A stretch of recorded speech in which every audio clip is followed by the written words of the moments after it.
함께 예배하는 모든 분들 가운데 이 말씀에 축복이 함께 하시기를 주님의 이름으로 축원합니다. 너희를 위하여 보물을 땅에 쌓아두지 말라. 오직 너희를 위하여 보물을 하늘에 쌓아두라. 이렇게 말씀하십니다.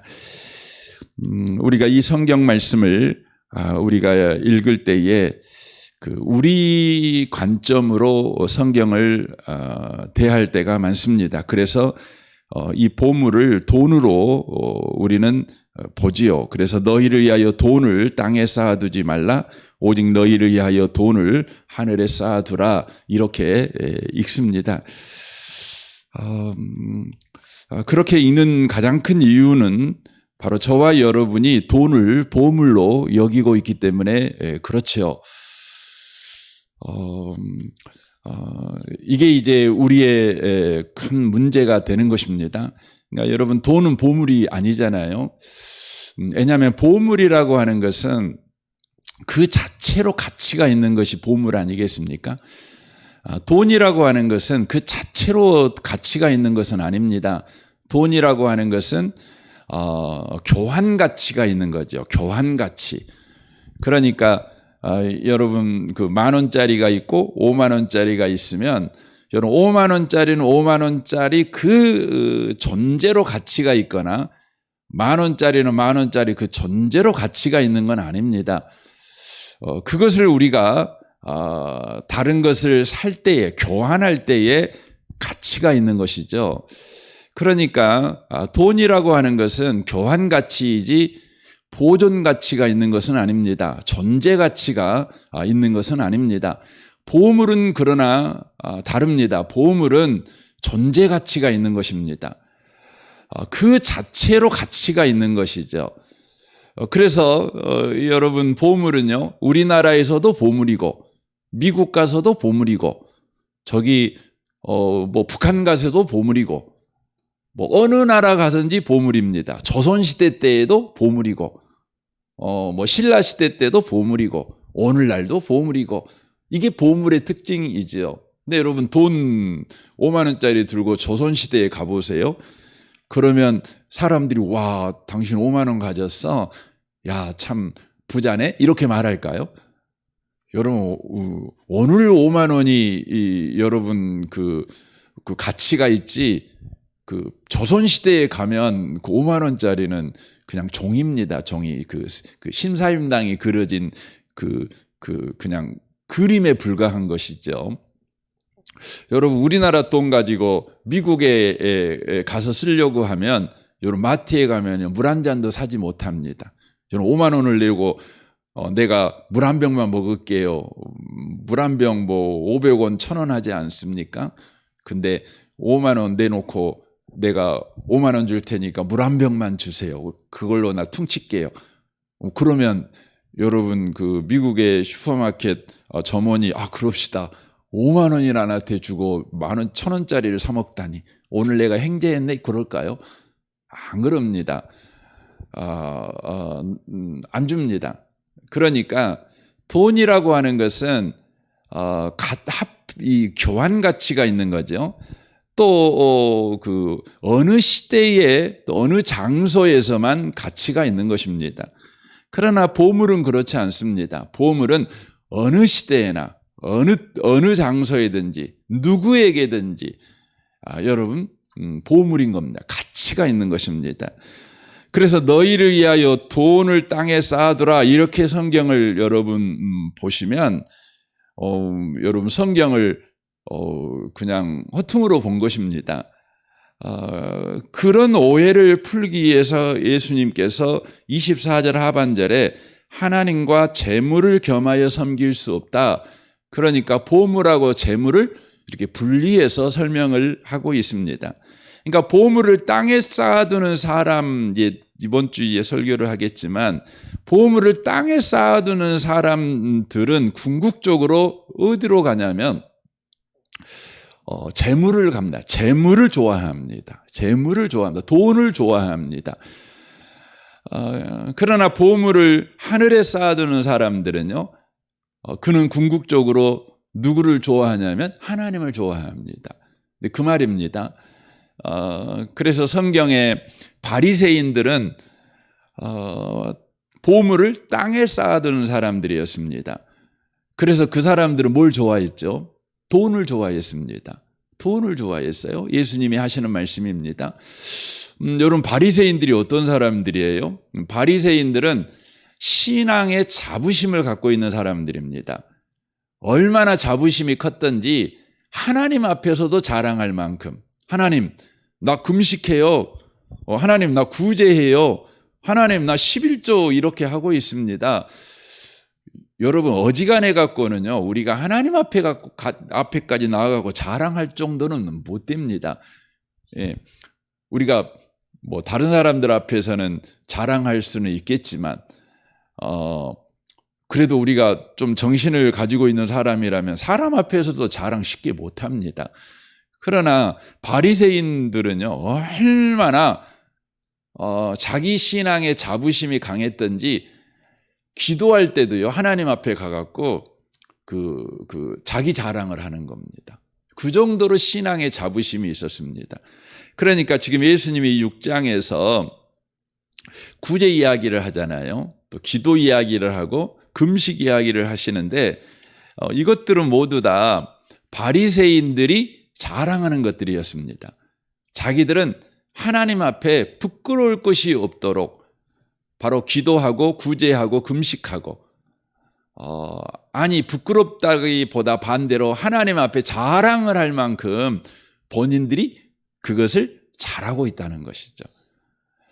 그러니까 자신들이 붙들고 있는 신앙생활을 자신들은 그렇게 잘하고 있다고 생각을 한 것입니다. 요한계시록에 있는 라오디게아 교회 성도들과 같죠. 그들은 신앙생활을 아주 잘하고 있다고 생각했습니다. 그래서 자신들은 부자라고 생각을 했어요. 그러나 예수님은 뭐라고 말하죠? 니들은 가난해. 벌거벗고 살아. 벗었어. 이렇게 말을 하죠. 바리새인들은 자신들의 신앙이 정말 자랑할 만했다고 생각을 했습니다. 여기에 너희의 보물, 그러면 여기 보물은 궁극적으로 여러분 복음이거든요. 예수님을 믿는 것, 하나님을 믿는 것, 뭐 이렇게 이제 우리에게 적용시키면 그렇게 되는 거죠. 그러니까 뭐 쉽게 말하면 신앙도 될 수 있는 거죠. 신앙은 여러분 뭐 조선시대에만 유효했고 지금은 유효하지 않고 그러지 않지 않습니까? 신앙이라는 건 하나님을 믿고 사는 것은 어느 시대, 어느 장소, 남녀노소, 뭐 미국이든지 한국이든지 항상 보물이죠. 가치가 있지 않습니까? 그러니까 이 바리새인들은 그 자신들의 그 신앙이 그렇게 보물로 여기면서 가치 있게 여기면서 신앙생활을 했다고요. 그런데 그들의 신앙은 다 뭐였냐면 땅에 쌓는 것이었다는 것이죠. 땅에 쌓는 것이었습니다. 여기서 땅에 쌓는다는 것이 뭐냐면 바로 수단이었다는 것입니다. 수단이었다는 것을 말하는 것이죠. 그러니까 그들이 기도하는 이유, 금식하는 이유, 구제하는 이유, 11조를 잘하는 이유가 뭐냐면 수단이었습니다. 수단이라는 것은 뭡니까? 내가 얻고자 하는 것을 얻기 위한 도구죠. 내가 얻기 위한 도구, 내가 얻고자 하는 걸 얻기 위한 도구죠. 그러니까 구제하는 것도, 기도하는 것도, 또 금식하는 것도, 11조 하는 것도, 예배하는 것도, 그러니까 모든 신앙이 뭐였냐면 자신이 얻고 싶은 것을 얻는 수단으로 바로 썼다고 하는 것이죠. 여러분, 그렇다면 여러분 바리새인들이 얻고자 했던 궁극적인 목적이 뭘까요? 그 궁극적인 목적은 뭐였냐면 구원이죠. 구원이죠. 구원받고 싶은 거죠. 그래서 여러분 구원받으려고 뭘 썼다고요? 구제를 쓰고 기도를 쓰고 금식을 쓰고 11조를 쓰고 예배 생활을 쓰고 뭐 이렇게 한 것입니다. 여러분 구원받으려고 금식하고 기도하고 여러분 구제하고 뭐 11조하고 뭐 이게 뭐 잘못된 겁니까? 이렇게 반문하시는 분도 계실 수 있어요. 여러분 그게 뭐죠? 그게 바로 종교입니다. 여러분 종교라고 하는 건 뭐죠? 우리의 선행을 통해서 구원을 얻는 거죠. 우리의 열심을 동원해서 구원을 내가 획득하는 것이죠. 획득하는 것이죠. 그러니까 바리새인들은 이렇게 표면적으로 보면 더할 나위 없이 경건했어요. 그런데 그들의 문제는 뭐였냐면 보물을 땅에 쌓는 것입니다. 보물을 구원을 얻는 수단으로 쓰는 것입니다.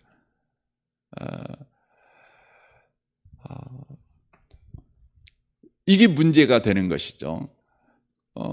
그런데 이제 문제가 되는 것이 있는데 그게 뭐냐면 바리새인들은 구원을 받기 위해서 신앙을 수단으로 사용하는데 어느 정도 신앙을 해야 내가 구원을 받을 수 있는가의 그 기준, 그러니까 기도를 얼마만큼 해야 구원을 받는가, 구제를 얼마만큼 해야 구원을 받는가, 내가 선행을 얼마만큼 해야 내가 구원을 받는가, 이 부분에 대한 기준이 뭐였냐면 사람이었어요. 다른 사람이었어요.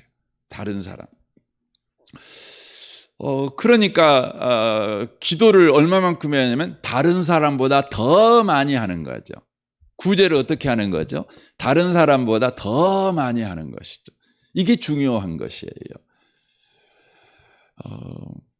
그래서 바리새인 같은 그런 신앙, 보물을 땅에 쌓는 신앙은 궁극적으로 어디에 가게 되냐면 다른 사람을 정죄하고 비난하는 데로 갑니다. 이게 이제 로마서 2장 이야기잖아요. 그러니까 다른 사람보다 더 나은 신앙생활을 우리가 함으로 구원을 받는다는 기준이 있는 사람들은 다른 사람보다 나아지려고 끊임없이 노력하지만, 여러분 세상을 우리가 살아보면 세상에는요 나보다 나은 사람들이 생각보다 많아요. 나보다 똑똑한 사람들이 생각보다 많아요. 초등학교, 제가 시골에서 초등학교 다녔거든요. 근데 초등학교 다닐 때는요 제가 공부를 전교에서 잘했습니다. 초등학교 해남에서 이렇게 다닐 때 제가 엄청 공부를 잘한 줄 알았습니다. 광주에 왔더니요 깜짝 놀랐어요. 저는 그냥 평범한 애예요. 저는 해남에서는 특별한 애였는데 강주에 오니까 저는 아주 평범한 애였어요. 정말 뛰어난 애들이 많았어요. 내가 깜짝 놀랐습니다. 고등학교 가보면 더 기겁을 하죠. 나는 평균보다 조금 뒤로 밀치잖아요. 대학교 가보고 또 세상살이를 해보면은 정말 등수를 매길 수가 없는 거예요. 그래서 이야기하다 보면 등수 이야기 같은 건 하지 말자고, 우리 이제 그렇게 사는 거죠. 그러니까 다른 사람보다 더 나아야 되는데 세상에는요 아무리 노력해도 따라잡을 수 없는 사람들이 있어요. 그러면 그래도 저 사람보다 나으려면 어떻게 해야 되는 거죠? 방법이 딱 하나밖에 없어요. 내가 그 사람 위에 올라가는 방법은 노력해갖고 안 되니까 그 사람을 잡아당기는 거예요. 그 사람을 끌어내리는 겁니다. 그게 뭐죠? 정죄하는 겁니다. 비난하는 것입니다. 뒷담화하는 것입니다. 저 사람을 못난 사람 만드는 것입니다. 못된 사람 만드는 것입니다. 그런 방법을 쓰는 것이죠. 궁극적으로 구원을 받아야 된다. 이 두려움이 보물을 땅에 쌓는 삶을 살게 만든다는 것이죠. 그러면 그 삶은 어떻게 됩니까? 점과 동록이 해하며 도둑이 구멍을 뚫고 도둑질하느니라, 이렇게 돼 있는 것이죠. 문제를 만나면 만날수록, 시간이 더해가면 더해갈수록 그의 삶에는요 확신이 없어요. 뺏겨요. 감사도 뺏겨요. 기쁨도 뺏겨요. 점점 두려움만 더 커져요. 그러니까 여러분 인생을 이렇게 살아가면은 점점점 나이가 먹고 문제를 많이 만나면 사람이요 점점점 두려움이 더 많아집니다. 겁이 많아집니다. 우리가 제일 겁이 없었을 때가 언제입니까? 뭘 모를 때잖아요. 뭘 모를 때. 그래서 결혼은 언제 해야 한다고 그럽니까? 모를 때 해야 한다고 그러잖아요. 그래서 재혼하고 삼혼하고 이거 어렵잖아요. 아니까 어렵죠. 그 데이트할 때는 우리 모를 때는 즐겁잖아요. 그냥 재미있잖아요. 그런데 이제 알고 데이트를 하면 무섭잖아요. 그래서 상대방을 뭐 치조하듯이 계속 이 사람하고 정말 살아도 되나 굴고 계속 그냥 따져 묻고 뭐 그러는 거 아닙니까? 참 이상해요. 인생을 살 만큼 살았으면 이제 무서울 것도 없애야 되잖아요. 겁날 것도 없애야 되잖아요. 그냥 인생이라는 것이 허허 실실 이렇게 살면 되는 거잖아요. 그렇게 살면 되잖아요. 근데 안 그러잖아요. 왜 그렇습니까? 보물을 땅에 쌓아두기 때문에 그렇습니다. 바로 특별히 우리 그리스도인들이 예수를 믿는데요. 보물을 땅에 쌓아둬요. 예수 믿는 이 신앙을 땅에 쌓아두는 거죠. 예수 믿는 신앙을 수단으로 사용하는 것입니다. 무슨 수단입니까? 내가 원하는 걸 얻고자 하는 수단. 여러분, 우리가 신앙을 하나님이 우리에게 허락하신 이유는 뭐냐면 하나님이 우리에게 허락하신 것을 누리라고 주신 거예요. 그러니까 여러분, 믿음이라고 하는 것은 하나님이 왜 주셨냐? 하나님과의 사랑 관계를 위해서 믿음을 주신 거예요. 그러니까 믿음이라고 하는 것은 우리가 부자 되고 우리가 건강하고 우리가 뭔가를 얻은 수단으로 하나님께서 믿음을 주신 것이 아니라 믿음이라는 것은 하나님과의 화목한 관계, 하나님과의 풍성한 관계의 증진을 위해서 우리에게 허락한 은혜예요. 은혜예요. 그러니까 그것은 수단일 수가 없어요. 그것 자체가 뭐냐면 보물이에요. 보물이에요. 그러니까 하나님이 내게 은혜를 주신 거죠. 선물 아닙니까? 근데 그것이 하나님과의 관계 증진을 위해 하나님을 더 알아가고 하나님 안에 있는 우리 인생을 우리가 바르게 해석하고 이해하고 살아가도록 하기 위해서 우리에게 하나님께서 믿음을 주신 것이에요. 근데 믿음을 우리는 자꾸만 내가 원하는 걸 얻는 수단으로 믿음을 써요. 즉, 내 욕심을 성취하기 위해서, 내 욕망을 이루기 위해서 믿음을 쓰는 것이죠. 우리가 기독교인들한테 실망하는 경우가 뭡니까? 그 사람은, 죄인들은 다 욕심이 있잖아요. 욕심이 있는데 어떤 사람이 예수를 믿었는데요. 예수를 믿은 다음에 와우, 정말 더 이상 범접하지 못할 사람이 돼버린 거예요. 예수 믿기 전에는 그 사람이 가지고 있는 욕심을 이루는 방식이 노력하고 밤 안 자고 또 더 공부하고 거짓말 치고 뭐 사기 치고 뭐 이런 것이었어요.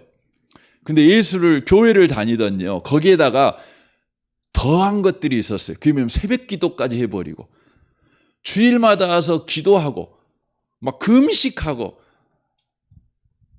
그러니까 세상 사람들이 볼 때 욕심을 이루는 방법이 교회 다니더니 더 많은 것이 장착이 된 거예요. 그러니까 옛날에는 소총 들고 싸움했던 사람이 교회 다니더니 이제는 기관총을 차고 수류탄을 차고 장갑차를 몰고 다니면서 자기 욕망을 이루는 거예요. 와, 깜짝 놀란 거예요. 도저히 못 해보겠어요. 예수 믿는 사람들하고 게임해봤자 이길 수가 없는 거예요. 그러니까 세상 사람들이 예수 믿는 사람들을 뭐라고, 예수 믿는 사람 말하면 안 되겠네요. 교회 다니는 사람들을 뭐라고 말을 하냐면 이기적이네 해도 이렇게 이기적인 사람 처음 봤다고. 그럽니다. 성공을 위해서 저렇게 모든 걸 동원하는, 하나님까지 동원하는 사람 처음 봤다고. 여러분, 기독교에 있는 교회 다닌다는 사람들 중에 부자들이 정말 많습니다. 물론 가난하신 분도 계시지만은요. 근데 저는 그 부자 되신 분들이 정말 좀 귀하다고 생각합니다. 물론 가난하게 사신 분도 귀하다고 생각합니다. 근데 우리가 살펴보셔야 돼. 왜 저분이 가난한가? 왜 저분이 부자인가? 그런데 저분이 보물을 땅에 쌓아두다 보니까 부자가 됐고 또 가난해졌고, 이건 문제가 되는 겁니다. 그러나 하나님께서 그분에게 할 일이 있어가지고, 어떤 분은 부자의 은사를 주셨어요. 어떤 분은 가난의 은사를 주신 거예요. 그래서 그 부자됨과 그 가난함을요, 자기의 욕심을 이루는 데 쓰지 않고 하나님께서 내게 맡겨주신 일에 그냥 쓰는 거죠. 얼마나 아름답습니까? 보물을 땅에 쌓아두는 사람들이 너무 많습니다. 그래서 여기에 보면 너희는 이렇게 딱 이야기하잖아요. 이것은 지금 예수 믿는 사람을 말하는 거예요. 성경을 믿는다는 사람들에게 말하는 것이죠. 너희는 보물을 땅에 쌓아두지 마. 하나님이 너한테 보물 많이 줬잖아. 은혜도 주시고 믿음도 주시고 예수 믿게 하시고 하늘에 신령한 것들 줬잖아. 근데 그것을 네 욕망을 위한 수단으로 쓰면 안 돼. 그러면 너는 결국은 도둑맞은 인생을 살아갈 수밖에 없어. 예수 믿는다고 하면서도 문제만 만나면, 또 나이가 들어가면 기쁨도 없고 감사도 없고 표정도 없고 이렇게 살아가게 된다는 것이죠. 저는 오늘 아침에 여러분과 제가 다시 한번, 특별히 새벽기도를 여러분 나오셨어요. 얼마나 귀한지 모르겠어요. 저는 사실은 여러분이 새벽기도 이렇게 나와주신 것이 늘 감사해요. 제가 설교를 했는데 아무도 없는데 설교하려면 정말 좀 그러잖아요. 어제도 새가족 신방을 갔는데 이제 저희나 새벽기도 때 이렇게 다 카톡으로 다 이렇게 보내드리잖아요. 그러니까 너무 좋대요. 감사하대요. 사정 때문에 새벽기도 못 나오시는 분들도 계시죠. 그래서 새벽 말씀만 듣고 좀 그것도 감사하다고 생각을 합니다. 그럼에도 불구하고 여러분이 이렇게 앉아 계셔서 얼마나 좋은지 모르겠습니다. 그러나 여러분이 새벽기도 할 때마다 늘 점검해 보셔야 돼요. 나는 이 새벽기도를 내가 원하는 걸 뭔가를 얻기 위해서 새벽기도를 하는가? 아니면 새벽기도를 할 수 있는 은혜를 주신 그 주님, 그 은혜를 나는 즐기려고, 은혜에 내가 감사해서 새벽기도 하는가? 제가 이게 목사로서 새벽기도 할 때 저는 이 두 마음을 느낄 때가 많거든요. 어느 날에는 어떤 놈이 새벽기도 만들어가지고 정말 피곤해 죽겠어. 그래도 내가 직업이 목사니까 세상 말로 먹고 살려면 어쩔 수 없이 가야지 굴고 오는 때도 있습니다. 그러나 제가 새벽 기도를 제게 주신 게 너무 고마워요. 은혜예요. 나 같은 사람에게 새벽 기도까지 할 수 있는 은혜를 줬다니. 더더욱이나 기도만이 아니라 나한테 이렇게 메시지를 설교를 할 수 있는 설교자가 되는 특권을 주셨다니 너무 감사해요. 그러니까 제가 그럴 때는요, 전자는 제가 새벽 기도하면 저 성도들이 안 왔네. 왜 저 양반 또 안 왔지? 속으로 이렇게 막 그런 생각이 들어요. 근데 그냥 제가 이게 은혜예요, 은혜. 은혜면은요, 정말 한 명이 안 와도 아무도 없어도요, 너무 감사해요. 내가 이 자체가 감사해요. 네. 얼마나 좋은지 모르겠어요. 얼마나 감사한지 모르겠어요. 그래가지고 제가 새벽 기도 끝나고 이게 앉아갖고 기도할 때 뭔 생각이 드냐면 다행이다. 다행이다. 이런 생각이 들 때 있어요. 뭐가 다행이냐면 나에게 이런 은혜를 주셨다니. 다행이다. 하나님 감사합니다. 나 같은 사람에게 이런 은혜 안 줬으면 어쩔 뻔했습니까? 그런 생각이 틈을 들 때가 많아요. 여러분 새벽기도 올 때마다 매번 올 때마다 그 감사가 됐으면 좋겠어요. 그러나 매번 올 때 안 그럴 때도 있을 겁니다. 그럼에도 불구하고 여러분의 그 감사의 나날이 점점 많아졌으면 좋겠습니다. 예. 그래서 새벽기도를 어떤 분들은 막 나와요. 근데 오늘 안 나와요. 그러면 왜 안 나올까? 저 양반은 왜 나왔을까? 이제 그러잖아요. 그러면 이제 갑자기 나오다가 갑자기 안 나왔다가 막 이런 분 그러면 그분들은 대부분 그러죠. 뭔가 있어요. 뭔가 그 응답받을 일이 있는 거죠. 뭐 그렇게라도 나오셔서 감사하긴 한데 내 입장에서는 감사한데요. 그런 신앙생활은 사실은 우리를 성숙에 이르는 신앙을 하지 못하게 만들어요. 그것이 계기는 될 수는 있지만 저는 여러분들의 신앙을 주셨다는 게 너무 기뻤으면 좋겠어요.